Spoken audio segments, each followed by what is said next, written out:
अच्छा, कभी ये सोचा है कि हमारा फोन हो या दुनिया का सबसे तेज सुपर कंप्यूटर, इन सब के अंदर बिल्कुल गहराई में एक ही जबान बोली जाती है। आज हम इसी खुफिया जबान यानी असेंबली लैंग्वेज के राजों से पर्दा उठाने वाले हैं। तो सवाल ये उठता है कि हम जो कोड लिखते हैं और जो जबान कंप्यूटर असल में समझता है, उन दोनों के बीच में आखिर चल क्या रहा है। बस इसी गुत्थी को सुलझाना हमारे आज के इस सफ़र का मकसद है। तो इस सफर में हम क्या क्या देखने वाले हैं? सबसे पहले जुबानों का फर्क समझेंगे, फिर ये देखेंगे कि मशीन से सीधी बात करने की जरूरत ही क्यों पेश आती है। इसके बाद एक बड़ी दिलचस्प मिसाल से समझेंगे कि प्रोसेसर और मेमोरी कैसे काम करते हैं, फिर प्रोसेसर के अंदर थोड़ा और गहराई में जाएंगे और आखिर में ये देखेंगे कि सारी प्रोग्रामिंग का असल मुश्तरका नुक्ता क्या है। चलें तो शुरू करते हैं अपने पहले हिस्से से, जुबान का फर्क, यानी इंसानी जुबान से मशीन की जुबान तक का सफर। अच्छा, अब देखें, यहाँ बात बिल्कुल साफ हो जाती है। C++ या जावा जैसी जुबानें, जिन्हें हम हाई लेवल कहते हैं, वो दरअसल प्रोग्रामर की सहूलत के लिए हैं। वो मशीन से काफ़ी दूर हैं। सोचें कि उनके और मशीन के बीच में एक ट्रांसलेटर बैठा है, जिसे हम कंपाइलर कहते हैं। दूसरी तरफ है असेंबली, जो इस ट्रांसलेटर को बीच से हटाकर सीधा मशीन से बात करती है। तो अब ज़हन में यह सवाल आता है कि भाई, जब C++ और जावा जैसी आसान ज़बानें मौजूद हैं, तो कोई असेंबली जैसा मुश्किल रास्ता क्यों अपनाएगा? चलें इस हिस्से में इसी क्यों का जवाब ढूंढते हैं। देखें, मसला ये है कि ये जो ट्रांसलेटर्स यानी कंपाइलर्स हैं ना, ये किसी इंसानी मुतरजम की तरह ज़हीन नहीं होते। आप इन्हें एक काफ़ी बेवकूफ़ ट्रांसलेटर समझ सकते हैं।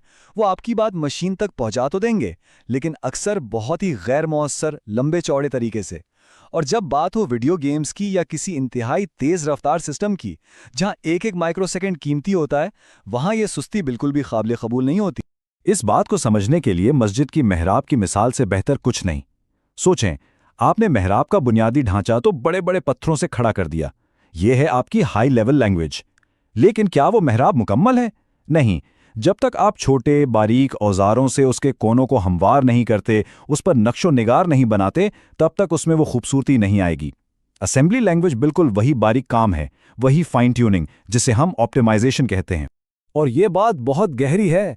जहां ऑप्टिमाइजेशन नहीं, वहां खूबसूरती नहीं। ये सिर्फ रफ्तार बढ़ाने का नाम नहीं, ये तो कोड में नफासत और खूबसूरती पैदा करने का फन है। बिल्कुल उस अधूरे मुजस्मे की तरह। एक बेहतरीन आइडिया पर बनी ऐप भी बेकार हो सकती है अगर उसके खुरदुरे किनारों को असेंबली की छेनी से तराशा ना गया हो। ठीक है, तो अब हम ये तो जान गए कि असेंबली क्यों जरूरी है। अब सवाल यह है कि ये काम करती कैसे है। चलें अब प्रोसेसर और मेमोरी के ताल्लुक को एक बहुत ही सादा सी मिसाल से समझने की कोशिश करते हैं। तो जनाब, प्रोसेसर और मेमोरी के बीच राब्ते के लिए 3 समझें के हाईवेज हैं। पहली है एड्रेस बस। इसका काम सिर्फ पता बताना है कि मेमोरी में किस जगह जाना है। ये यकतरफा रास्ता है। दूसरी है डेटा बस। असल मालूमात यानी डेटा इसी बस पर सफर करता है और ये 2 तरफा है। और तीसरी है कंट्रोल बस। ये ट्रैफिक पुलिस की तरह है, जो बताती है कि डेटा को पढ़ना है या लिखना है और सारे काम को सिंक में रखती है। इसे समझने के लिए एक अनजान मुलाजिम की मिसाल लेते हैं। फर्ज करें आपने उसे कहा, किताबों की अलमारी में ऊपर से 5वीं किताब लाओ। अब इसमें जो आपने कहा ऊपर से 5वीं, ये है एड्रेस, जो एड्रेस बस पर गया। फिर आपका हुक्म किताब लाओ, ये कंट्रोल बस का काम है, यानी रीड कमांड। और जब वो मुलाजिम किताब लाकर आपके हाथ में देता है, तो वो किताब असल में डेटा बस के जरिए आप तक पहुंची है। कंप्यूटर बिल्कुल इसी तरह काम करता है।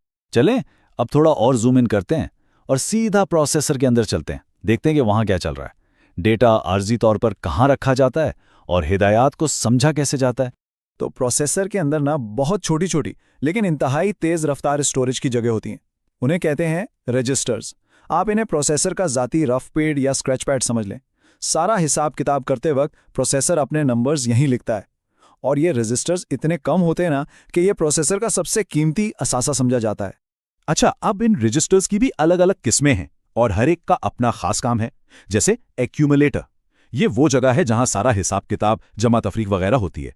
फिर है इंडेक्स रजिस्टर, ये खुद डेटा नहीं रखता बल्कि ये बताता है कि डेटा मेमोरी में कहां पड़ा है। फिर आता है फ्लैग्स रजिस्टर, ये एक तरह का स्कोरबोर्ड है जो बताता है कि पिछला काम ठीक हुआ या कोई गड़बड़ हुई। और सबसे अहम, इंस्ट्रक्शन पॉइंटर, ये वो रजिस्टर है जो प्रोसेसर को बताता है कि भाई अगली हिदायत कौन सी चलानी है। इसी की वजह से पूरा प्रोग्राम एक तरतीब से चलता है। और यहां पर आकर एक बहुत ही हैरानकुन बात सामने आती है। कंप्यूटर के लिए ना हिदायत और डेटा में कोई फर्क नहीं होता। इसके लिए जमा करो का हुक्म भी बस एक नंबर है, बिल्कुल वैसे ही जैसे 5 या 10 एक नंबर है।